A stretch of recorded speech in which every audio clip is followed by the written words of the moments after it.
To set lock screen knocking show notification as head content in Samsung Galaxy S21, S21 Plus or S21 Ultra, open settings, swipe up home screen to access the app screen, and then select settings. You can also open settings screen from notification panel, swipe the notification panel and then tap settings icon. Scroll down settings screen, find accessibility, and then tap accessibility, tap hearing enhancements, and then select show notifications. Tap settings,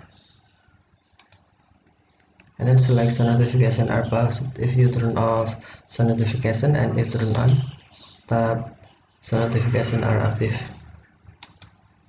and then turn on live transcript and show notification. If off, tap show notification switch until blue to turn on, and then tap knocking,